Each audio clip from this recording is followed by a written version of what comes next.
We are live on our, our latest edition of Leaders Insight. I am Nick Baxter and I am joined by my esteemed guest and a good friend of mine, Andrew Hunt from the Holiday Architects. Andrew, welcome to IsoNation and welcome to Leaders Insight, buddy. Thank you very much. Thanks for having me.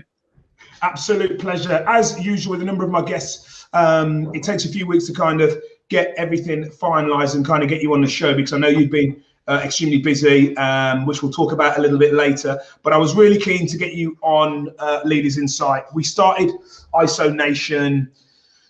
Well, we're trying to work it out now. We're in our 77th day of lockdown. So essentially a week before that. And we created this collective, shall I say, to kind of create a bit of support, a bit of unity, and an opportunity for people to see others in a similar situation, share best practice, and see if there's anything we could do in terms of sharing evolving strategies. Businesses are changing, the landscape is changing, and it's very difficult to stay abreast of it if you operate in your own little bubble. So that's what we try to do, and we've had insight from a number of sectors, from retail, from renewables, from hospitality, and actually it's really good that we get to, I know you're a very humble individual, but you are known as a thought leader in your space. You are certainly known and respected within your space.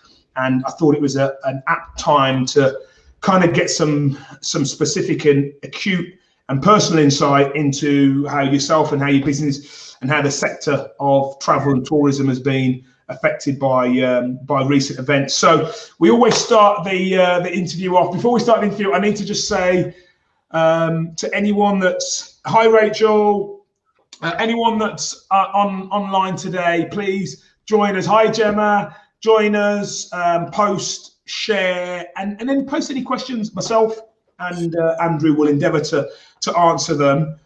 We've got our drinks charged, so we're going to go straight into it. And we always say, Andrew, what was that moment, your OMG moment, the moment where it was prevalent that COVID-19 and Corona was here to stay and might be a big deal? Yeah, I think about this. In travel, I think, or in tourism, we still get ahead of a lot of people. So we could see borders closing across the world. We could see lockdowns coming down in other countries, and so I think it was maybe ahead of some other people. And I was the one I really remember. I was at Twickenham on the beginning of March for England, Ireland. No, England or England, Italy. England, Italy, I think. England, Italy. I was at Twickenham with a good mate of mine who runs an inbound travel company in South Africa, and we were chatting about it. And he's like, "It's not, yeah, it's pretty serious. It's going to be a few weeks, but we'll all survive. It'll all be fine." And I couldn't enjoy myself. I was pretty sure this was going to be horrendous. And I just remember being at Twickenham, supposed to be having a great day, and just a sort of hollow feeling inside that no, things are not going to be okay, and it's going to be a long, long time before this is normal. And this is the most threatening thing to happen to my business in the 10 years that we've been going. So Twickenham, beginning of March, that was my kind of this is horrible moment. And you know what? At some stage, hopefully in the distant future, you'll look at it and it'll be a moment of reflection, as opposed to the damning moment it was, the reality that kind of materialized. Was it gut feeling, or was it a number of sequences, events, conversations, outcomes that were all moving in a similar direction, thinking, actually, this isn't a coincidence, or this isn't isolated? What was it? Or was it just... We could see it. We had clients in Vietnam, which is one of the first countries outside China that got it quite badly. And we could see them getting caught up in it. And at that point, you're thinking maybe it's just an Asian thing. But I can't remember which countries did it first. But as soon as countries started shutting their borders, you're thinking, right, this is really bad, because it's going to domino. It's going to cascade around the world. At the beginning, you're thinking, oh, maybe it's really going to hammer consumer sentiment, and sales will be a bit sort of subdued for a while, and maybe no one will go to Asia. And then as it spreads across the world, and as you saw it hammer into Italy, you're thinking, right, this is it. They're going to be shutting borders all over the world. And for us as a travel business, that means we are now facing months of zero income. So there was a few sort of things came together, but I think fairly early on, as soon as you sort of started seeing people shut borders, I was thinking, yeah, this is going to be really, really painful. And again, it will be a point of reflection. I'm sure you reflect on it quite frequently. It's bizarre how this situation affects different businesses, because it's bizarre how many times you operate in different bubbles. You operate in a global bubble. Yeah. In fact, before I go on to that point there, just tell us a little bit about Holiday Architects and the number of countries that you operate within, to kind of give some perspective of closing borders affecting business longer term.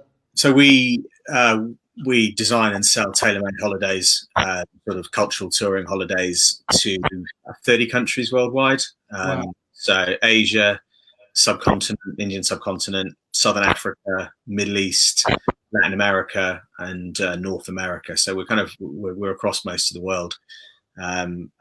So when it hit, I can't remember the exact numbers, but as it all accelerated, I was looking at my notes, and at the end of February, we were talking about, right, COVID's here. This is a thing.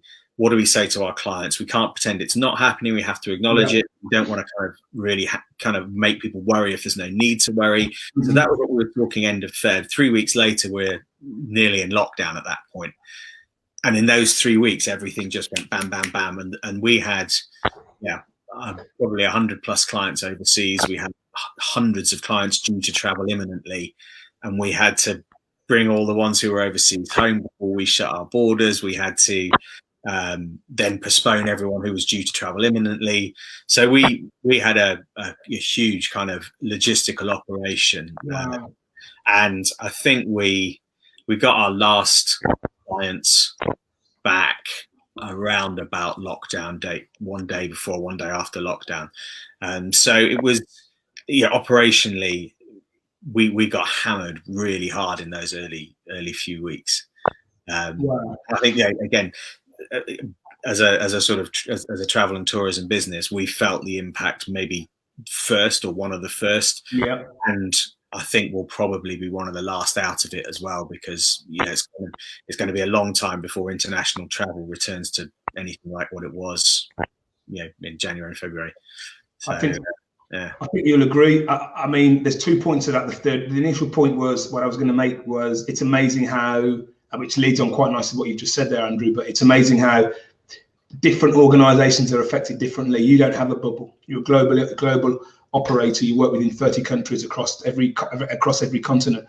When you see borders locked down, there's going to be impact. Whereas I operate within the UK, I do a little bit of international stuff, but it's few and far between from an exec perspective, 3 or 4 times a year. Yeah. So my bubble wasn't safer, and we were all kind of guilty a little bit of being a little bit ignorant to everyone else. We were like, well, we're going to be okay. The borders have closed down. For any of my businesses that have got international links, there might be an issue, but 80% of what I do is within the UK, and so we should be okay. But actually, we weren't. we weren't as furnished as anyone else. And I suspect the next part you talked around was around normally people that are affected by anything, whether it's a global pandemic, whether it's a recession, whether it's a downturn, whether it's an issue around scarcity or lack of or demand. The people that are affected first are normally able to kind of come through it. So people that are affected first, they normally go through the pain. They go through that spike of pain, and they're back to the new normal very quickly. This is where the cruel part is for your sector, your business in your sector. You're the first people to get the tap turned off, and we'll talk in more detail around what the future holds for travel. Yeah. That's why it's a bit of a curse. It's a bit of a poison chalice, and we will talk about some of the positives that will come out of it. But ultimately, I think, and we don't want to labor on the negative, but we do have to recognise there are some people hit harder. I had a friend of mine who's in the licensed trade. Yeah. And if you're in the licensed trade and you own your own building, and you're a free house, and you've owned your own building for 10, 15 years, you would have paid a lot of the mortgage off. If you're a tenant, if you're in a lease situation, if you're at the mercy of the breweries, and it's very, very difficult. And I had a really tough conversation with that individual last week. We had another conversation today. Things seem to be moving. You know, it looks like we're going to be out. Anyone with a beer garden, they've transformed their business. They didn't have a beer garden before. They've turned the garden, the outside into a beer garden. They can see a way through. But we'll talk about how you guys can see a way through. I think you're more at the mercy of regulatory control. You're more at the mercy of international travel. You're more at the mercy of all those things before you can operate. But we'll talk about it. You talked earlier, and I didn't realise all of this around what's the first thing you did. Now, you said, you know, we're trying to get people back before they were locked in. A good friend of mine was going to Colombia. He was going to take his family to Colombia. He's working out there, and take his young family to Colombia for 2 months, just get an apartment and just live there for 2 months, which would have been great. Would have been a lovely adventure for his family, his young family and his wife and him. But luckily, he decided not to go because that was locked down. If he'd have gone 3 days later and he got all his visas sorted out, he'd have still been there now. He'd have been locked in Colombia. So tell me a little bit about the admin behind all of that, because the logistical nightmare of trying to, what were your thoughts? How did your project manage that?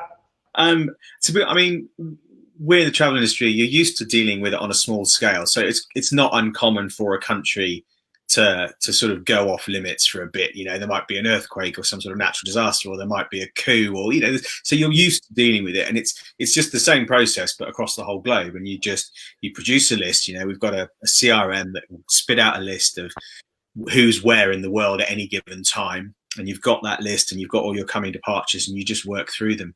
And so we had all of our guys were contacting their clients who were overseas, finding out how they were communicating with them, make sure they knew what was going on. It was slightly different from country to country, depending on how soon we thought they might lock down. But then countries started just shutting their borders overnight with no warning. We had 3 sets of clients who were in Morocco, and Morocco, with 0 notice, just went, right, all flights are cancelled. And we're scrambling around like mad trying to get them out. One of my clients was quite wealthy, so he just got a private jet in, but that's not really enough for him. Is that true? Is that true? Yeah, he just hired a private jet to come pick him up. But yeah, that's out the reach for the vast majority of our Indeed.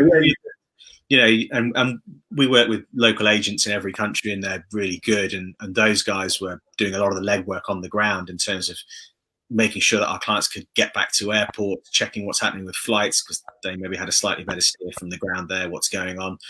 And we had it started out as an Excel sheet, very, very long Excel sheet, working through that. When it got down short enough, we put it up on a flip chart in the office and started picking off names. Had a little sweepstake to see who'd be the last ones to get back. You're trying to not make light of it because it was a serious situation. No, but you've got to inject some fun into it, and because you've got a bunch of people in the team who are used to selling holidays and making happy things happen, and suddenly all they're doing is bringing people home and cancelling things, and we just wanted to sort of try and keep it slightly upbeat. No, okay, fair dues. And once that was it's different actually, because when I normally speak to people and say, you know, what did you do to limit the impact? It's different to a normal organisation. It's got a supply chain. It's got, you know, your primary industry. You've got raw materials. You make something, you deliver it to someone else, or you're part of someone else's supply chain. There's only one thing you can do, is you just got to batten down the hatches. What did you do with people who had holidays planned and bits and pieces? We contacted all of them sort of on a rolling basis for about weeks initially, and said, can we postpone you? That, you know, by far and away our preference was to postpone people. The vast majority did. Some people for one reason or another couldn't postpone, and by and large we responded pretty much all of those. Okay. So you've got you kept dialogue up, Andrew, is what I'm keen to say, because you know what it's like in periods of crisis. Your business, because your business has got a fantastic reputation, you deliver high-end holiday packages and experiences and adventures. You know, you're not like the high street, so you're used to dealing with a certain demographic, and that demographic is used to having a certain degree of consultation, not just communication, consultation. That buying process and the delivery of you, it's the same as executive recruitment compared to blue collar transactional recruitment. You know, there's a difference in the level of interaction. We made sure we were communicating in person. That's what I was going to ask. Okay. So I think, you know, some of the travel had a bit of a pasting over the way they dealt with it, you know, and the fact that if you're phoning some of the bigger companies to try and sort of refund, there's no one there to answer the phone. I mean, this is part of the issue that we've had as well. It's all very well furloughing staff to save all that money, but then who's going to pick up the phone for all the clients whose holidays are due to go? So we have used furlough quite extensively, but we've always had a team in the office taking calls, talking to people, being on the other end of the phone, so that by and large our clients are never talking to a computer, they're never talking to an email, they're on the phone. I love that, and that was the question I was going to ask next. You know, obviously you bring everyone back that you can, you communicate with everybody and decide what they'd like to do with their planned holidays for the future. What did you do with the team? Because like yourself, you know, I furloughed a number of my guys, like 95% of the UK. Yeah. What was the first thing that you did around the team to kind of manage? I mean, while this was all still going on, so this is still in late February, early March. Okay. In the office itself, you know, I ordered a whole bunch of hand sanitizer, which still hasn't turned up, funnily enough. So that fell through. But we allow people to work from home one day a week anyway. So we were quite well set up for remote working. So when lockdown looked like it might happen, we weren't too worried about that. And we were able to say to people, look, if you're not comfortable coming into the office, start working from home now, because we're all going to end up there anyway. Yeah. So we're able to do that. And in terms of the furloughing, you know, there's alongside the furlough, like before the furlough scheme was announced, we ran a redundancy process, and we're having to run another one now. And with that and with the furlough, the one thing that I've tried to do is just keep communicating with them, and tried to be really honest with them as well. And so there was a period in the sort of early-ish days where you're like, well, I think it's probably going to get really bad, but I don't know for sure. These guys, you know, the people who've been furloughed, they've got a lot on their plate. They've got a lot of stress on their plate. Being furloughed isn't a holiday. I don't think anyone would think that. And I didn't want to sort of load them up with more bad news. But then as time went by and you think, well, we're just not going to get out of this without a significant restructure. I just started communicating a lot more honestly about what the future looked like and about the fact that the demand levels that necessitated the number of staff we had in January and February are not going to exist in all probability for 2 to 3 years. So just being as honest as I can. And also with that honesty, it's not just about, you know, all the bad news and stuff. It's saying this is based on my best guess. This is based on my assessment of the information, but that changes every day. And I may be completely wrong. And just sort of there was one of the messages I sent out around this, and I said, I know the one thing that everybody really wants now is certainty. The one thing I can give you is uncertainty. I just cannot. So I've just sort of tried to keep those communication channels open. And when we've been communicating throughout furlough with everyone who's not working and working, we all get together once every fortnight on Zoom. You know, I've sort of, the best reactions I've got, the best feedback I've got, have actually been about really tough messages, just delivering them as honestly as you can. As possible. And you know what? We talk about it in the weekly well-being in terms of managing our own health and managing our own mindfulness, because it's a stressful environment. I know what it's like. You've got 4 times as many people in your business that I have, and the thing that we're speaking to lots of employees from a recruitment perspective. And the great thing is, even for those that have been made redundant, even for those that have had have been moved on or been furloughed, the ones that have been given straight messages, you can't give the fact if you don't know them, but as long as you're really open and honest and transparent, then people don't mind that. They respect you a hell of a lot more. They respond to you a hell of a lot more. And I suspect, and we'll talk a little bit more from an engagement perspective, what I always say on this is the people that have looked after the organizations that have looked after their people during this process, the people that are going to come out with the stronger teams. They're going to be the teams that are highly engaged. They're going to be the teams that will give 110%, knowing their organization has done everything they can to make it as smooth as possible. Because uncertainty is a craziness. Uncertainty is the thing that governs everyone's, not negativity. Everyone's fear. It's their fear. Yeah, exactly. So what I want to do is I want to talk a little bit around the employee engagement. As you well know, I've got an employee engagement business as well as a recruitment business. I'm really massive on organizations that I consider to be very strong employer brands. And I've recruited for you historically. I know your proposition, and what I want to do is I really want to focus on what you were doing before, because again, like, you're getting the real rough end of the stick here, because the stuff that you did before, a lot of organizations will come out of lockdown and start doing it because they'll realize it's a great way, but you were doing it before. So whilst you're not going to get the same benefit, what you have got already is a highly engaged and a highly motivated team, even though, like mine and like everyone else's teams that are furloughed, incredibly frustrated because they're not able to express themselves in the way they were before.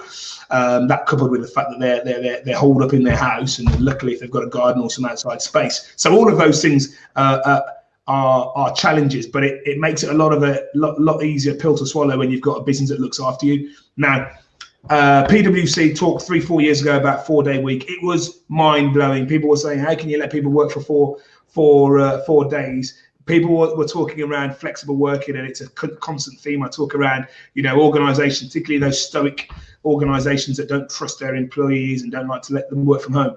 I want to talk about some of the real positives that you have in your team, or you had in your team, and I'm sure you will do at some stage, because you had the most phenomenal initiative in as much as you gave your team unlimited holidays. So just talk to me a little bit. I mean, there's loads of other benefits that you get of being an employee of Holiday Architects. But this, and the first time we met up, because obviously we'd worked with each other, and through my colleague who was working directly with one of your colleagues, we caught up for a glass of wine and a bite to eat. And I remember you telling me, and I was like this. And I was wide mouthed, not because I didn't think it was a great thing. It's a kind of, I remember I told you, I said, within 2 years I want to do that. Within 2 years I want to create an organization where we've got unlimited holidays. So anyone that's watching this now, any of my staff, okay, we're a year in already, so we've got another year before we do it. But joking apart, tell me a little bit about Holiday Architects and your idea of unlimited holidays for your staff. One of the advantages of starting your own business and sort of building it up kind of slowly from scratch, so bootstrapping it rather than getting a ton of investment and just going 0 to 60 instantly. If you're building relatively slowly, you have the luxury to experiment. You can try things, and if they don't work, you can roll them back. And when for a few years, it was me on my own in my bedroom. And then as I started to get big enough to recruit and started to employ staff, you're looking at my competitors in this geographic area and in that part of the industry, and thinking, right, I need to poach some of their staff. What can I offer that those guys don't? And generally they are larger organisations which tend to be a little bit more slow moving, a little bit more inflexible, like you alluded to there. And so one of the things I can do is, I can offer flexibility. I can offer uncapped leave. It doesn't necessarily cost me anything. It certainly doesn't. It's not me putting my hand in my pocket. I'm not having to raise my basic or my salary or whatever to try and exceed these big companies. I can keep that apart, but everything I build around that, I can be a lot more flexible. And I'd come from one of those companies, so I'm used to the beef that people had with the way things are run. I'd been in that position myself, and you kind of grinded my gears when I was doing that. And we had the uncapped leave came out of that. A couple of other things came out of that. So we don't have set hours, and we allow people to work 1 day a week from home, no questions, and we allow people to do 4-day weeks on our sales team, all of which are fairly unusual at the time. But I mean, some of those came out of the fact that the first couple of people I was talking to come and work for me were mums returning from maternity leave. Of course. They were told, you can't do your job 4 days a week. It's a 5-day a week job. So I went, well, can I do it on 4 days a week? Well, let's give it a go. Get them in and see. And, they're hugely experienced, hugely knowledgeable. The other company basically wasn't prepared to flex for them. So, of course I'll flex and get them in. And I'm certainly One of them is still with me, and absolutely fantastic employee. So it sort of evolved out of that. It was what can I do, what that other companies can't want, to attract and keep staff. And then so I'm not going to pretend that I had this great vision and it was all fully formed. It kind of came the flexible hours was because a lot of us were young parents of young kids, and you've got to do the school run, you've got to do the pickup. You know what life's like with young kids. They aren't going to flex themselves around your work. It's got to be the other way. The way around, yeah. And so I did that, and little things like when it was just me on my own, I found my working pattern that was best for me, and this was before I had kids, was working from about 7:30 in the morning till lunch, but then having about 3 hours off at lunch and going to the gym and watching a bit of telly and having a snooze, and then working again through till about 7 and knocking off then. But you wouldn't get away with that in a standard workplace. But that's how I work best. So it's just kind of like realizing everybody has a way they work that works for them. Let's adapt that. And yet something else you needed to, what I sort of came to realize is it is about trust. And so much I think about the way a lot of larger companies are structured, from policies and processes to the way the CRM kind of manages workflow, comes from a start point of, we don't trust you. That's what I don't think it's necessarily meant to say that, but that's what it seems to say. We're going to check on you. We want you to be here. We want eyes on you. We're going to have all these checks on your workflow. And life is too short to spend it distrusting people who work for you. So I thought I'd take the opposite approach and fundamentally just believe that everyone was doing their best. Trust the results, because results don't lie. Judge on output as much as input. And that's kind of how where we ended up. I love it. You know what? It's really inspirational. I remember closing my jaw, sat opposite you, having a bite to eat, thinking, you know what, this guy's on something. And I genuinely meant that. I said, within a couple of years' time, I really want to do that. The question I asked you, I remember saying, okay, so, and people have between 20 annual days holiday and 32 would probably be in terms of recruitment, when you're 32 for exec, or for anybody that's been in the business for a long length of time. What average days did people take with unlimited holidays? What were the average days of every year? 33 was about average. I love it. So you're not far off. It was, I think industry average, most of the contracts for travel, you start on 20, and then you'd build to 25 over 5 years, a year per service, a day per year served, up to 25. I didn't know many people had much more than that. We had people who took, in some years for various reasons, an awful lot more than 33. And we had some people who took a lot less. The one thing I did put in place was you have to take a minimum. And myself and then my wife, when Steve started doing the HR, we were chasing people up to start putting their leave in if they hadn't taken enough. Wow. Because I think if you don't do that, in some environments, it never happened with us, but in some environments, people take less leave than they would because they don't want to be seen to be the ones that will taking the mickey. And I didn't want that to happen, so we had a minimum amount you had to take as well. I love that. And in terms of those initiatives, no set hours, unlimited holidays, flexibility to work from home.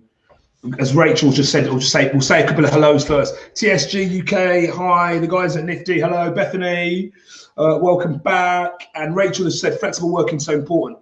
It's taken a global pandemic for most businesses to realize this. Great to hear you ahead of the game. That's what I was talking about before. I'm speaking to loads of people that are saying, well, you know what, I'm being furloughed, and I'm not sure. This is giving me some perspective.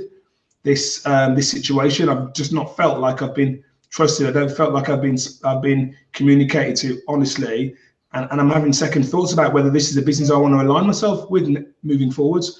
And I think organisations that are recruiting or will recruit moving forwards will have the pick. There'll be less jobs than there are people, and as a result, organisations need to be on their mettle coming through this, because there will be the wiping the brow moment afterwards as we go back and find the new normal, but it will leave a bad taste in people's mouths on the back of, and I know you're going through your own restructure based on demand moving forwards and what's going to happen culturally, do you think that put you in a good stead for, and it's never, you know, is it ever good stead to be furloughed, or is it ever good stead to know your jobs are at risk, or go for a restructure? Do you think that's brought you some extra goodwill with the guys?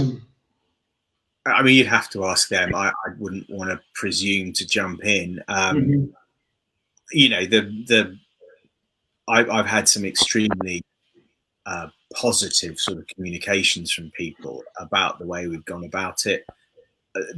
There may well be some people who don't feel like that, but they just, you know, tend not to communicate it quite so much. But then, by and large, people seem to have certainly understood where we're coming from and appreciated it. And, you know, in terms of what it's brought us, at a very simple level, we were all set up to work from home from the word, before this happened. Yeah. So, and I know there were other companies out there who were running around, you know, trying to set up IT, trying to find laptop. We didn't have any of that. It was just, like the office is shut, and so everyone has they have a. I didn't actually. I never used to work from home, so that's why I'm in the playroom.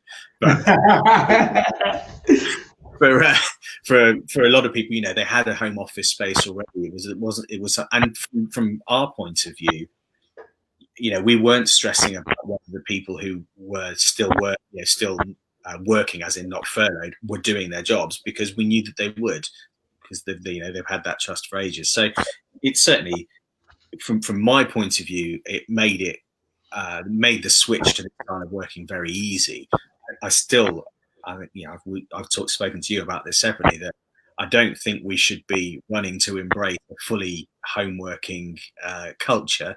And when we can safely open up the office again, we definitely will, and we will want people to come in as soon as they feel comfortable. From the feedback we were getting from the team before we went on furlough, probably 78% of them will want to be back in the office as soon as they possibly can, really, as soon as it's safe. Because I think culture's the critical thing for success as a business. To me, it seems like the businesses that have the right culture and have people who are really engaged and really buy into the project are the ones that have the most success. And there are some businesses who have built that on a purely home working basis. We don't know how to do that. I think it would be extremely difficult. And the metaphor I was thinking of in my head is, which you'll appreciate, is like a rugby team. If you've been there with the guys and you've done all the training together, and you might not like them all, but you respect them all, and you know they're there, you know they're good, you know they're crafted. And then when you go out on the pitch on the Saturday, everything falls into place. And I think without sort of all being together and going through it together, and it's very, very difficult to build that culture. And that's why, you know, I can see a time in the future where potentially we shrink to slightly less office space in the full payroll, and you're rotating people in and out, and you have a couple of days a week where you have, an all hands meeting that just lasts for an hour and a half, and then anyone who's local goes back home. So there's enough desk space. I can maybe see something like that coming in the future, but I think employers and employees should be very wary of sort of running towards 100% home working as this kind of rent saving nirvana. And I think probably an awful lot of people who have been home working over the last 10, 11 weeks are realizing that it isn't, there's some very, very good bits, but it ain't all it's cracked up to be, particularly if you're trying to work and you've got young kids around. No, I agree. And you know what? We spoke about that offline, and I agree. We've got lots of organisations that have relinquished their second. Well, I know loads of organisations that have relinquished their second, the rent on their second building, or they've given notice on it. And organisations that are born out of home and remote working, that's fine, because they've created that culture remotely. They started off remotely. They started off doing that, and so anything they do where they started off from 5 to 25 people, it's an extension of the original culture. I think anyone that is trying to do that now and running to get rid of their offices, I think it would be a very, very unwise move, because the first thing everybody's going to want to do is give everyone a hug. The first thing everybody going to want to do is have some contact, because we've been so detached and we've been so separated. The first thing people are going to want to do is get back together. Would you agree? Oh, I've lost you, Andrew. Andrew, are you there, buddy? So we'll wait for Andrew to come back.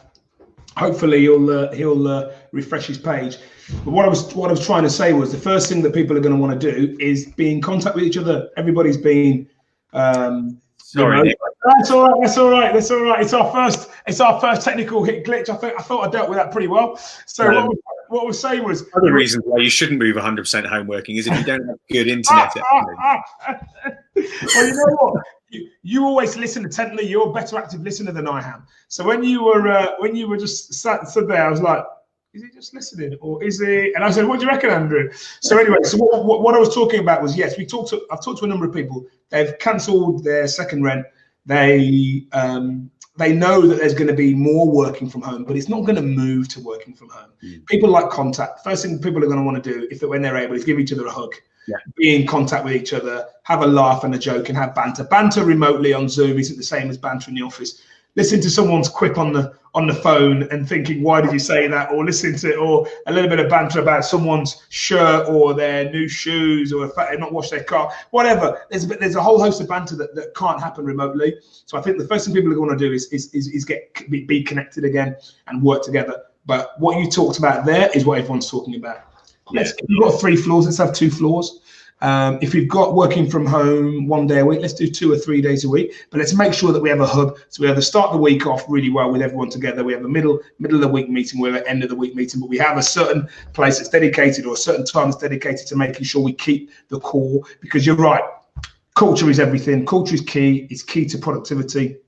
It's key to attrition. It's key to keeping people in roles. It's key to innovation. It's key to growth. It's key to the right leadership. If you don't have a level of engagement, you don't really have a business. Well, you do, but you don't have you're not the best version of yourself. Yeah. And as people are becoming more mindful with what they do and becoming the best versions of themselves individually, organizations have jumped on this bandwagon, and rightly so, because they need to. They need to be the best versions of themselves to attract and retain and recruit and retain the best talent. So I agree. There's going to be a shift there. So in terms of yourself, but not just holiday architects, but the travel industry, what I'm keen to do now as we move to the latter part of the interview is to find out what your understanding, and again, I'm not asking you or expecting you to give me the crystal ball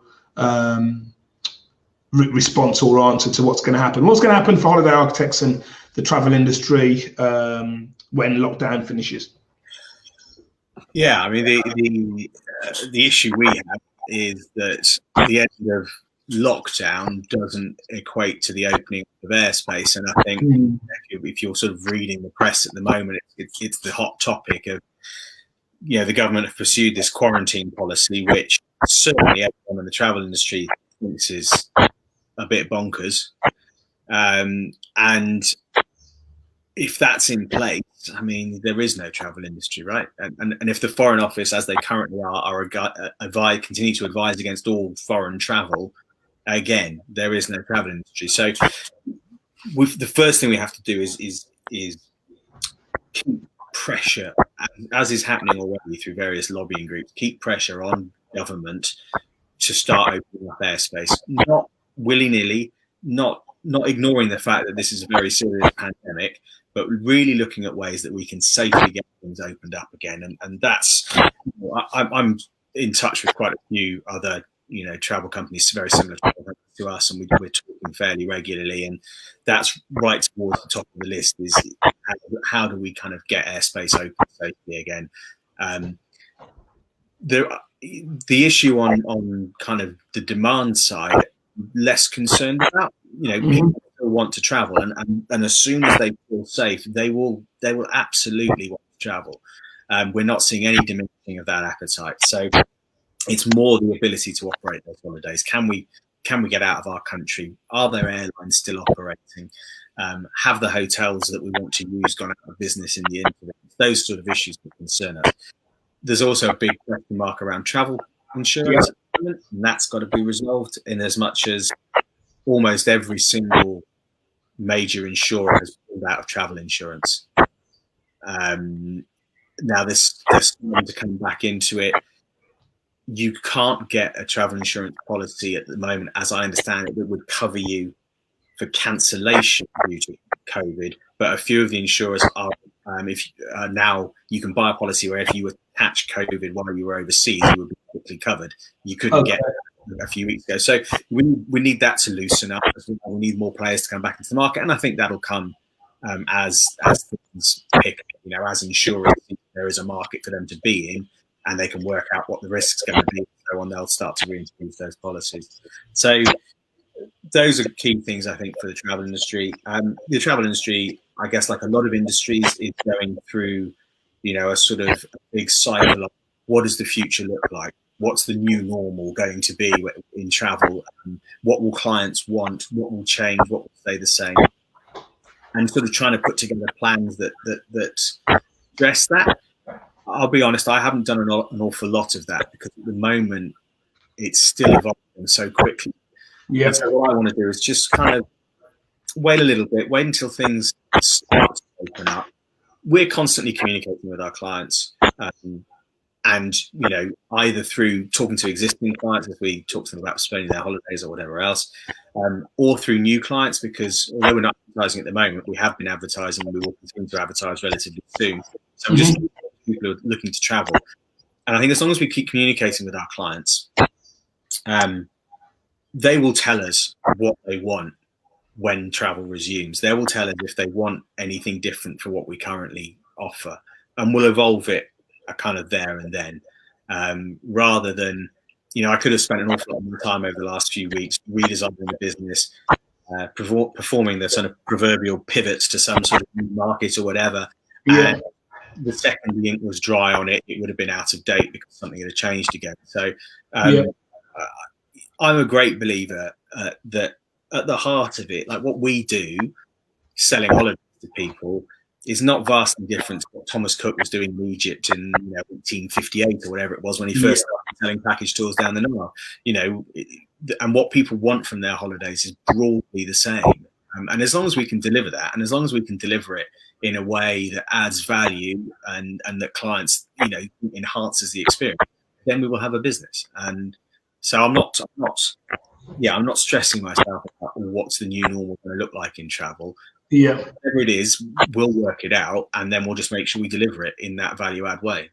I love that. And what I'm gonna do is I'm gonna talk a little bit about what I thought was going to be like the new passport, which could help initiate it. But first of all, I wanted to Mike Richardson, who's an avid follower on our show, on our Leaders Insight and our weekly wellbeing show. Mike, good to see you again, buddy. Good evening to you. Mike said, how important was your contact with other businesses in other countries? Oh, it's just come up now. In developing an innovative approach to working. Is that initiated from, where did it come from? Was it outside the UK or? No, it was all really internal, and it largely, like I say, it largely evolved out of me going, how am I going to attract talent to my scrappy little one-man startup from EE-backed 400 staff, great benefits, great package, great working environment? What can I do to compete? I can't compete on brand or size or career. I can't compete on swanky offices, but what I can compete on is work environment. And what do people want out of their work environment? Well, they want flexibility. They want to be treated like adults. They want to be able to pick up and drop off their kids from school. They want, if they're particularly sort of returning mums, they want to be able to work 4 days a week. It was simply, I just sat down and said, can I do this? And then the answer is, well, of course I can. I can do whatever I want. It's a one-man band. I can put whatever things in place I like. If they don't work, we roll them back. And so we put them in place, and they worked, and it all evolved from that. So it was a very, very simple equation from the word go. It was, what can I do to attract talent from bigger, more established, better funded competitors? And that's the starting point for all of it. I love it. And I can add to that, Mike, because you said, it was really simple. It wasn't simple. It was actually really innovative. And you talked about attracting them. Well, we've recruited a number of times, and it's so bizarre when we tell a candidate one of the benefits is unlimited holidays, because there's like a silent pause. They're like, what? Did you say unlimited holidays? They say, yeah, we said unlimited holidays. So it's attracting and it's attractive, and it will work again once we reach the new normal. What I wanted to, before we close off, what I wanted to say was, how important will it be? You know, we've got passports, and how important will it be once the vaccination process has happened, or once a testing process has happened? Say someone's been tested for COVID, they've had COVID, or they've recovered from COVID. Does that make them do they have like a golden passport then for international travel? You need to talk to a virologist. I've got, yeah, and that's part of the problem, really. It depends what you read. I thought that was in my head. That was from the word go. I was like, that's the way out of this. It's a biological passport, like an athlete has, but it's your C-19 passport, if you like. Yeah, and I think there is still some uncertainty about whether having C-19 does make you immune from catching it again, and how long that immunity lasts. So I don't know. I think the way it seems to be going is much more around track and trace. Yeah. That's the technology that our government's gone for. It's the technology that most places have gone for. So rather than risking, I guess, the fact that people who've had, I don't know, but if people who've had C-19 can catch it again, but they're traveling around like, completely immune and I'm fine, I guess they don't want that, and so it is just a track and trace. I think. And the technology is there, as I understand it. If you think about all of the third-party data that is scraped from your phone on location and behaviour, etc., mostly without any of us even knowing it. If there weren't massive civil liberty issues, you could switch that on straight away, and then your track and trace would be 100%, but your civil liberties would be shot. So there's an argument you sort of had there. So yeah, I don't know what the answer is, but I'm hearing much more around track and trace than I'm hearing around sort of vaccination certificates and biological passport type things. Yeah, fair days. And it was just a question that I was talking to my wife, and we always talk about what's happening and who am I seeing next week. And she said, I wonder if you got tested and you were fine, your family got tested and you were fine, you had it, do you think you'd be able to go? But you're right, I probably need to ask a virologist, because there's that trepidation around whether or not you can get it twice. I think the good news is that New Zealand, I think, is COVID-19 free, which is phenomenal. And I know I think it's not just a great leadership. I think it just helps when you've got, a population much smaller than the actual site, the land space. However, they've put some cool stuff in place, which has meant they've been able to get on top of it very quickly. And I think if you can get on top of it very quickly, you can kind of deal with it, can't you? So yes, it's far from all doom and gloom. I feel much more optimistic than I did, say, a month ago. Okay. About the pace at which we might come out of this. So it's not all doom and gloom. Excellent. And you know what? We always like to round off the interview with, because you know what, you've had some incredibly challenging times. You're currently going through a bit of a restructure, and you're the hardest hit sector, and you're still relatively upbeat. One, because you know that you will come back. Two, because you know you've got a phenomenal proposition historically, and whatever the future holds, you've got a great loyal fan base of clients. And the biggest one is you've got a really committed workforce and a really committed team who you've looked after and they've looked after you. So there are a number of variables that beyond the backdrop, or beyond what's going on externally, or beyond the controllables that are out of your control. You've got some really controllable stuff there. And what I always like to do is that we see the gift in everything. We know there's been this significant loss of life. We know there's been businesses that have got under. We know that people have lost their jobs. But we've also got some really cool stuff. We always ask everybody, what's the good thing that's come out of this situation? And they've ranged from, connecting with family and exercise and shopping locally and community spirit. So can you tell me from your personal perspective, what you feel one of the positives that's come out of the whole COVID-19 situation, Andrew? Yeah, what I've really enjoyed is there's a sort of a small posse of tour operators like us, who are all pretty much direct competitors. We have an overlap, all of us, in our client base, but we are talking regularly, like particularly right in the early days when it was extremely difficult. We were talking regularly. We were saying, comparing notes. We were offering each other advice. It was brilliant, and that's carried on. And we sort of catch up once a week, once a fortnight now by Zoom, but we're emailing each other pretty regularly with anything we think might be helpful. So the fact that there's been quite a lot of collaboration with competitors, I've really enjoyed. It has by and large brought the industry together, I think, and we're now talking about some ideas for the future about how we could improve the travel industry. And that sounds very grandiose. We're not going to take on the whole travel industry, but how, in what we do, we can make things better for our suppliers, we can make things better for our clients. So there's a lot more cooperation. And then, the other thing is, when you put a face on the competition, when you're sort of sat behind a computer screen and you don't know them necessarily, they're the competition, right? And that's and then you meet them and you realise they're just really good people, and a lot of them sort of they think broadly the same as you, and they've got this.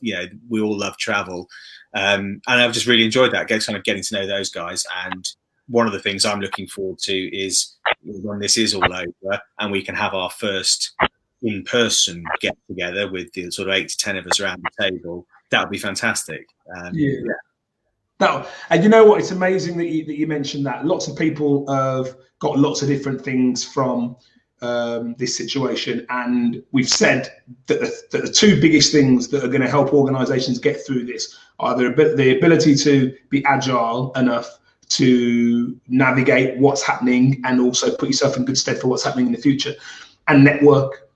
So I'm part of very similar, recruits have got a really bad reputation, and for obvious reasons. And we found a group which are vetted. They've all got the same approach to life and business, like you guys. But there's loads of crossover with competitors. We'll nick bits of business from each other frequently. But actually, that if they've won that piece of business, they deserve it. And actually, there is someone else behind there working 60, 70 hours, just like you, trying to put food on the table for someone and build a credible business. It's always really nice to see. I find about it is they keep you on your toes. Like every time I sit and chat with these guys, I come away thinking, don't ever think you've got this licked, because there are guys out there who are way ahead of you, and it's just a reminder to sort of never rest on your laurels, because like you say, there are people out there, and they're bright people, and they're working very hard. And if you don't keep up, those guys, there are some great companies in our little collective, and they will go a long, long way. And hopefully we will too. But I always find it's kind of slightly humbling to sort of sit around and hear some of the things that people say, and then they come with something which you've never thought of before, or you go away thinking, like I say, thinking, God, we're so far behind. So it's a great kick in the arse, frankly, for me. To see those guys as well. So I was never much of a networker before this. I'm much more of a networker now. I love that. So, and there's always some good to come from it. Rachel said, very tough industry for you, Andrew, but rest assured, people are desperate to go on holiday, and your business sounds like it really looks after its customers, so you'll be inundated. And you will, as soon as the floodgates open, effectively, there will be a whole host of people. There's lots of stuff that we can, and I hope someone gets this from IsoNation, from today's meeting. Everyone's got different things.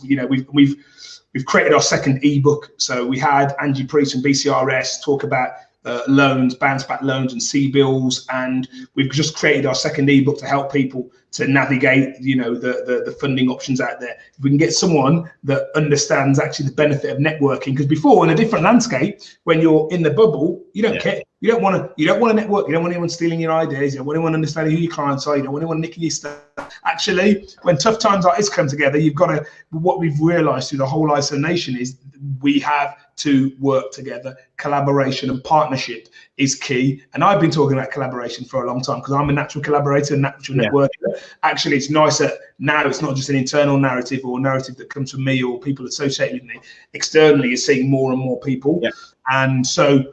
That is one of the good. No one's mentioned that before. That's one of the great things that's come from this. I'm going to wrap up. It's been a pleasure. I know that the comments that we've got from the people that have tuned in today and the questions that have tuned in, no doubt people will find it really useful, Andrew, and whether or not they're in the travel industry or whether or not they're business owners that, like you and me, started in our garage or our shed or our bedroom or our cellar a number of years ago, they'll take some solace knowing that regardless of what's happened through this process, there's a core in everyone's organization that means there's going to be some rising from the ashes.